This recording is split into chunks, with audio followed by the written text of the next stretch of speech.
thank you all for coming. I'm so hard. A number of years ago, was at the point in his life where he had to decide between two careers. One was as a classical pianist, for which he had quite a bit of talent apparently, and as a photographer. And he was a leading photographer. And his friends came to him and said, listen, photography is very nice, lovely, but the camera cannot express the human heart. And his answer to him was, well, maybe the camera can't, but perhaps the photographer could try.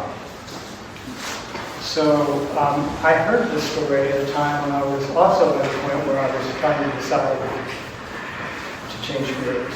And I was going to leave my job in the trades, and I decided to go back to school to learn how to be a professional photographer. So I enrolled at a school in Pasadena, Art Center College of Design, with the idea of launching a career. So, hey Alice, can you give me my water? This back here is more than water.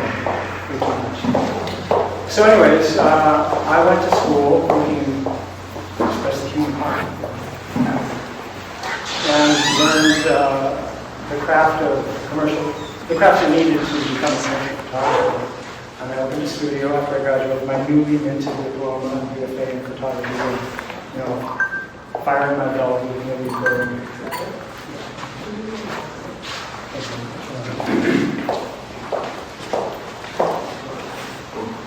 So I quickly discovered, however, that the life of a commercial photographer is not exactly about expressing the heart. It's about selling things. So I learned how to sell things. I had actually learned that in school. I learned a lot of things in school about composition and how objects need to relate to each other in a frame, and how to get lighting and do work studio lighting, but how to sell was always there. And so that's great, and I made a good enough living. I realized I wasn't getting the opportunity to talk much about myself photographically because I was taking pictures of shampoo bottles and cars and buildings and dry cleaning businesses, CEOs of companies that made products, all kinds of things. It was a great career, but it still kind of lacked that soul that I was craving. So all the time, I always loved black and white landscape photographs, and I was doing okay with trotting off on my weekends to the various parts of. I was living in Southern California. I was going to the Southwest. I had made my first trip to the Southwest in the late 70s, but I was trying to be serious about it, but it was really hard to juggle a studio career and and get enough time off to go and do this sort of thing, because this is very time intensive. You just don't walk out there and expect everything to come together and get a great landscape photograph. But I tried. And I was schlepping around this big 4x5 and eventually 8x10 camera, which, if you know anything about those cameras, you know they're very large. They need to go on a tripod. They take time to set up. I think I missed more photographs than I got because I like to shoot in changing weather conditions, and sometimes there just wasn't enough time to get it set up to get the shot. The light would fade or the clouds would move, and lots of disappointments, but some successes. None of these photographs are from that time, however, except one. So I got my opportunities to do what I really love, but still I had to keep the lights on, so I worked. And then later on, when I left my studio photography career behind to become a digital printer, scanner here in Portland, I moved here in business to service photographers. Some of my clients are actually here today. So I was printing for other people. The digital age had come. Photographers were abandoning film, maybe not completely, but largely. And they needed services like mine to print their images digitally, because finally the the inkjet technology had advanced enough to be to have the light fastness of the inks was good enough so that we could print our images using inkjet printers, and they would have the same kind of longevity as black and white darkroom prints. Black and white darkroom prints are lovely, and I'm not, I was very happy with my darkroom. I had a lovely darkroom, made great prints. I had pretty good darkroom skills, but there occasionally was the image I couldn't quite get right in the darkroom. So the digital age has, of course, brought lots of new tools, mostly Photoshop tools and things like that. Some of which most photographers use. Some to, I think, to excess in a way, especially in color. And I promise you, none of these photographs here were over color saturated in Photoshop. I carried that equipment around until finally I felt the digital cameras were sort of coming online to equal the quality of the 4x5 negative with the negative, which, if you don't know, is very heavy in detail, very detail-rich, very sharp, and it's also about the palette of grays that exists in a piece of film that big. The palette of grays can be extremely soft, just creamy transitions between the various tones of an image, the various values of an image. And not until you get to the higher resolution digital cameras do you get that in the print, unless you make very small prints. After retiring from Cirrus, my business, I was unable, and Bob has been a saint waiting for me to give him another show. It's been 16 years since that show, but primarily because I was running a business and I couldn't get away for long enough periods of time to amass a body of work that I felt could fill a gallery space. So thank you, Bob, for being patient with me. Finally, though, in the last few years, Alice and I started heading to the Southwest, which I had spent, like I say, over the past 30, 40 years, making trips to here and there. But this time we were spending longer chunks of time, and we would go down in the morning, in the shoulder season. We would go in the shoulder seasons, May, June, and September, October, which are really ideal for photography because it's not hot, it's not cold, and there are less other people around. So it was great. We had a lot of fun. Just even if I didn't get photographs, we had great times on the trails. But all the time I was sort of thinking that I really wanted to build a portrait of the desert, and specifically the Colorado Plateau, which is unique in the world. It's highly photographed. I'm not really. This is no original idea, obviously. Lots of photographers have pointed their lenses at these places. I still wanted to find something that I could call my own, though. So that was the motivation for some of these photographs, to deliberately leave behind some of the more scenic areas and go to places that are a little bit out of the way. I think I found a few of them, anyways. So that brings me to this. Everything is shot except for one image. This image here, which is older, shot with a 10 film. All is shot with a high-end DSLR, edited in Photoshop, with black and white in mind. All digital cameras are color devices. A couple people have asked me, do you shoot in black and white? all digital cameras are color devices. They may have a black and white mode, but basically I shoot in color, and then I convert to black and white in post. And it's not an easy thing to do, I think, to learn to see in black and white. And this is where I could say my education at Art Center really prepared me for this sort of thing. Because your first 3 terms at Art Center, you're not allowed to shoot in color. You have to learn to see how objects separate in black and white. And that's partly based on the fact that Art Center grew out of the 40s, the 30s and the 40s, at a time when there was no color photography, really. All these commercial guys were shooting black and white. But it was also valuable because you can make even a better color photograph if you learn to see value. Value meaning the lightness or darkness of an object. But of course, if you want to shoot black and white and you want to have success with it, learning to see in black and white is pretty important. So all of these photographs, like I say, the last 3 years, as they came together, I kind of began to feel this past October I should have bought what I had and decided I had enough for a show, and I'm very happy with what I came away with. So I hope you've enjoyed it and will enjoy it.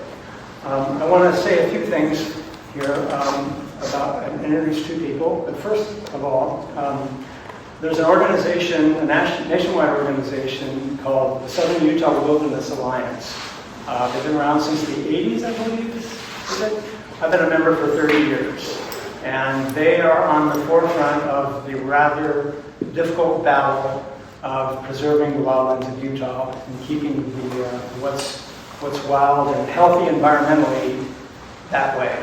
A lot of it involves legal fights to go up against the forces that are trying to move in, extract resources, drag forests, open up territories to ORV transports and four-wheel. It's a really great bunch of people. And I wanted to announce that for today, 25% of sales from all of these photographs today, to anyone here today, will be contributed to this work. So I'd like to introduce Jenny Holmes. She's the Western Regional Director of Southern Utah Wilderness Alliance, and she's going to say a few words, and then introduce Steve Corbitu, yes, who has a few other things for you. And then afterwards, I'll take a few questions. Thank you so much. This is a wonderful exhibit, and I'm so glad that we can partner with you for this talk. And I'm actually an organizer, not a director, which means I get to interact with a lot of people, like Phil and like Steve, and to bring the best of what people have to offer to this effort, whether they're from Utah or not. And you may wonder why is the person working on the West Coast for lands in Utah, and that is because we need national support. Like so many of the fights around our national parks that we take for granted now, like Grand Canyon, it's taken a national fight to get these areas protected. And we're the only organization that works full-time on conserving these lands. And so there's people out on the ground looking at legal documents, reaching out, talking to the media. It's quite an amazing crew, and it is connected with Oregon. We work in coalition with a lot of Oregon land groups, and just was on the phone with someone who wanted to get some lessons from our experience in Utah for something that is emerging here in Oregon. So we're very involved in a lot of networks and coalitions, and one thing I encourage you to do today is to ask your member of Congress to co-sponsor the Red Rock Wilderness Act. I have postcards, but you can use the QR code there, and have magazines and other information. So thank you so much, and this is an important way for us all to appreciate and understand what's at stake in protecting these amazing wildlands, to really sense the beauty. That's why we have so many people all around the world who care about this landscape, is because it speaks for itself, and a photographer like Phil can add layers of how it speaks to you on multiple levels. So thank you so much, and I'm pleased to introduce Steve, who's the co-chair of Oregonians for Wild Utah. Thank you, Jenny. I'm Steve Corbitu, and I co-chair a local grassroots group called Oregonians for Wild Utah. As Jenny indicated, this is really a national fight. I know that. I've lived in Utah 3 times. I've worked at the University of Utah twice.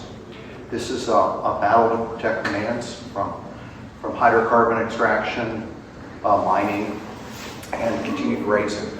I think, looking at the efforts right now, you may have seen a few weeks ago the Supreme Court refused to hear a case that the state of Utah introduced, essentially to take federal lands, these public lands, and to give that to the state for its disposition.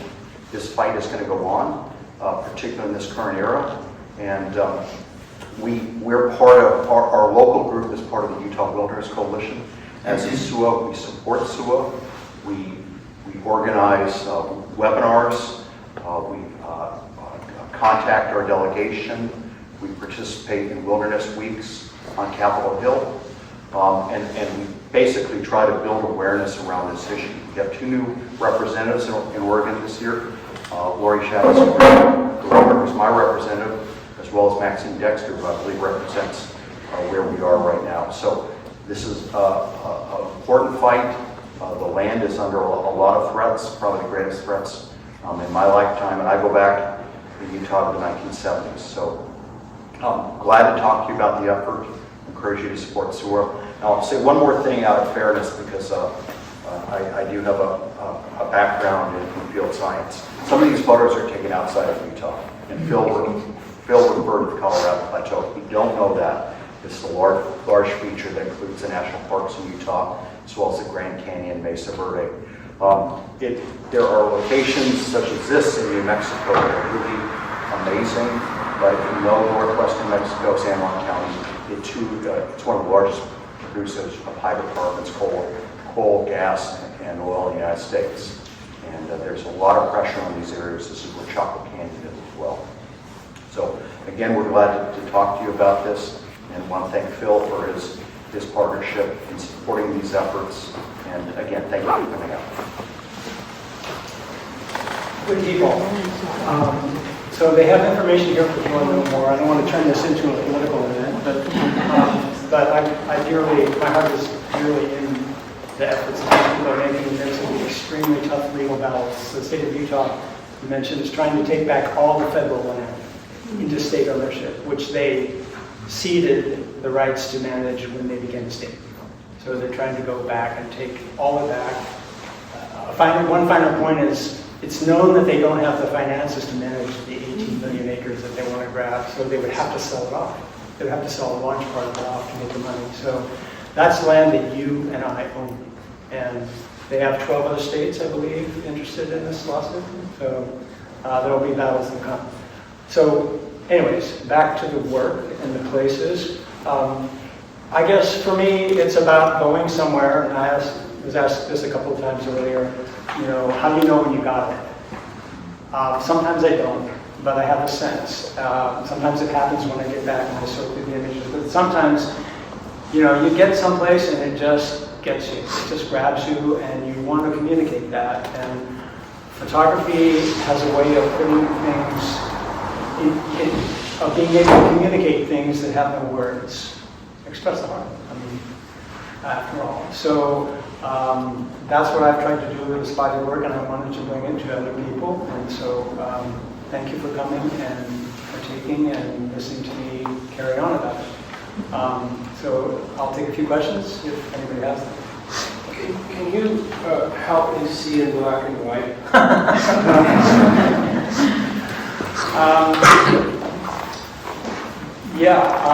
I can give you a few tips. Take two things of the same value and put them together, like a red apple in front of a blue background. That's the same value. And then swap the apple out for a different value background, and notice how the apple changes. A red apple on a blue background, easy to separate especially if it's a textured background, easy to separate in color. You see the red, you see the blue. But in grayscale, in black and white, it might be much more difficult to discern. And so looking at things like that, where they're similar in value but different in color, and take a picture, and then changing the values of the objects and looking at how they now separate. Or looking at objects that are, like in a landscape, does that tree separate from its background? So is the green in the tree and the red of the rocks, in this case, are they too similar in value? Or should you move to where the red in the rocks is a little bit darker with lichen streaks? So you can get that separation. This photograph on that wall is a good example where there's lots of lichen streaks behind the tree, and there's lots of separation, even though in color they're a little closer. And again, using tools in Photoshop, you can help that separation, but you can't really put it there if it's not. Well, I don't know, it's a clumsy explanation, I guess, but it does take time, and it took me many months of work while I was a student to be able to do it to the degree that I felt was enough to be able to walk out into the landscapes and know when I'm, should be setting up for a shot, and when I'm, probably not going to get it. I would never have noticed the sky was black until you pointed that out. Yeah, the blue sky, of course, in Photoshop. Great thing about Photoshop is you can take colors and you can work on them separately. So skies are easy to darken in Photoshop, and they provide drama because these clouds in color, these clouds are not nearly as clearly defined. They kind of merge into the background. So the real drama of this photograph to me are the shapes that it creates and the movement, the sense of movement that the clouds and the hoodoos create together. And when I look at this in color, when I took this photograph, I took many in this area, and this one didn't particularly stand out to me. I thought it had potential, but it wasn't until I got back and looked at it on the computer that I thought I had something that I could really work with. So yeah, it's a good point. Yeah, so obviously working in 8x10, 4x5, Yeah. a tripod is essential, required. Yeah. Have you ditched that? Yeah. Yeah. Not completely. The great thing about the new breed of digital cameras, and the camera I have is a Canon R5. It's a 45 megapixel camera. So it's got the resolution of 4x5. Maybe not quite 8x10, but 4x5. But they're fast. And, the depth of field, I won't get too technical, but the depth of field requirements on a 4x5 camera make it difficult to shoot with anything but slower shutter speeds. With the DSLR, so you know this, you can shoot it at 2/50th of a second, 400th. You can even bump your film speed up a little bit if you need to, your film speed, your ISO, and handhold, and get enough depth of field for which you need very small apertures. So you can get something 3 feet away at infinity, so you don't need a tripod. A tripod is great, and there's a technique called focus stacking for when you have a really deep zone of focus. And you have low light. So a handheld photograph would be difficult because you're either going to have to run your ISO way up to get the shutter speed quick enough to get the shot at a very small aperture. But you can put your camera on a tripod, take 3 photos or 5 photos at different focal points, and then Photoshop will merge them for you. Brilliant tool. So none of these, I didn't have to employ that in any of these, but I keep it in my hip pocket. And I carry the tripod from time to time, yes. But almost all of these are handheld. So, and sharp enough for me. I mean, making a 40-inch print is that's like taking your clothes off in public. Do you have a favorite time of day for your photography? Less the early light and the low light. The early light and the late light, obviously, yes, because it's dramatic. But my favorite time of day has more. My favorite time to shoot has more to do with the conditions of the light. Cloud filtered light, a lot. These pictures on the back wall taken in the Vista, which I should mention briefly too about the Vista. We're taking cloud filtered light, and you get a very sensual quality to shapes. And these are very sensual places because the shapes are very feminine, frankly, very soft and curvaceous, and they're beautiful in overcast light. So it really has more to do with the quality of light. This is 10 in the morning, and it's not usually the time I get a shot, but this one, the light and the shadow had a way of playing against the sky where it worked out. Sometimes harsh shadows they just don't really read well in black and white. Another thing that is important when you're doing black and white photography is, at least to me, and all photographers have their own their own style. I like to keep shadows open. I like to be able to see into the shadows. You can go the opposite direction and use shadows to very dramatic results by blocking them out and going with the abstract shape of the object that's in shadow. But I like detail, and I love seeing what's going on inside in the shadows. So yeah, to answer your question, has more to do with the quality of the light, and that could be early, late, midday, whatever. One quick aside, the Bisti, I wanted to talk briefly, Steve kind of mentioned it and referred to it. The Bisti Wilderness, if you're all wondering what the hell is the Bisti, it's a place in northern New Mexico. It's a wilderness area that's co-managed by the BLM and the Diné people, the Navajo people. A great part, the largest part of the land in the Bisti, I think it's 400 square miles, is owned by the federal government. And some of it is on the reservation. So it's Bisti Dinazan Wilderness. The part you can go into, which is not that well known, is a little bit, it's out in the middle of nowhere, and it's not far from Chaco Canyon, but people tend to go to Chaco because it has the big reputation and the ruins and fantastic Indian ancestral sites. The Bisti is a weird world of sculpted hoodoo. There's thousands of hoodoos. It's soft shales and sandstones that readily erode in rain. You don't want to go there when it's raining. We've not been out there when it's raining, but we've seen footprints of people who have walked back, and they're huge. They're like, their feet are this big. So you can just imagine what a mess it turns into. But it's a fascinating place, and I hope to be able to go back again. But to answer the questions that you might have about where the heck this place is, that's a little bit about this thing.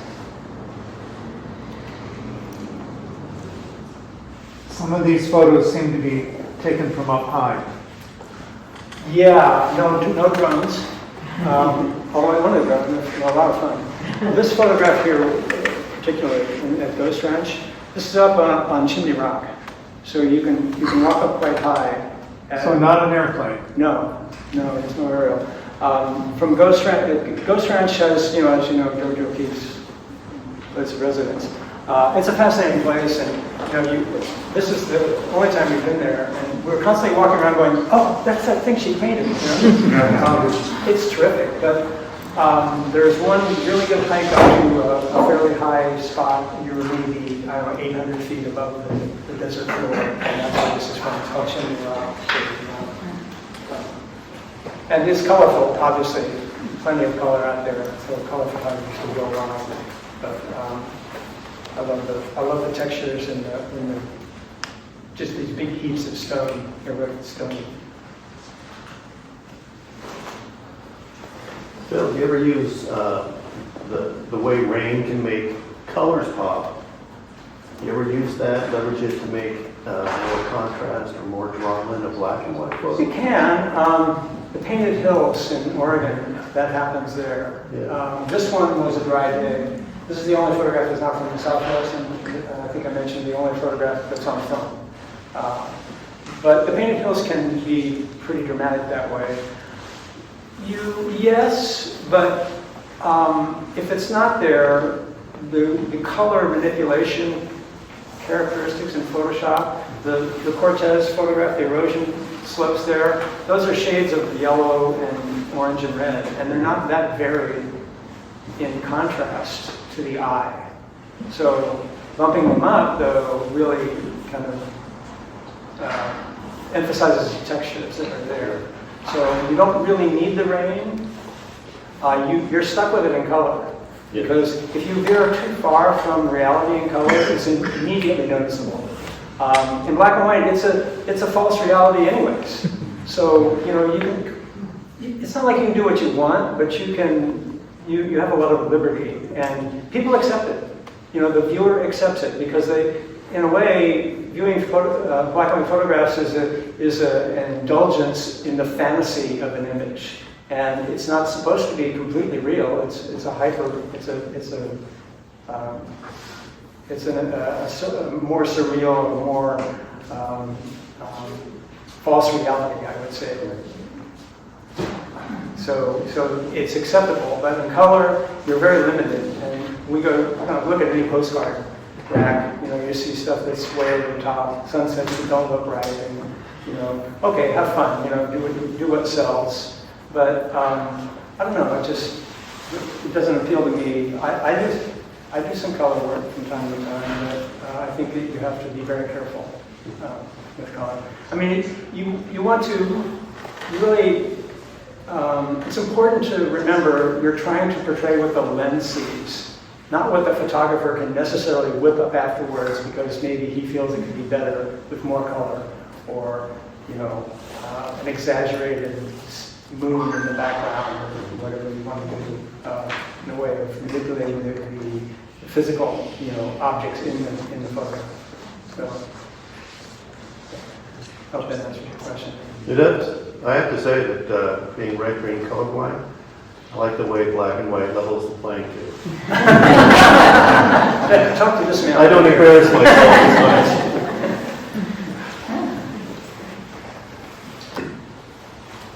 Anybody else? Okay, well, again, I appreciate you all showing up and listening to me blabber on about what I do, and I hope you enjoy what you see.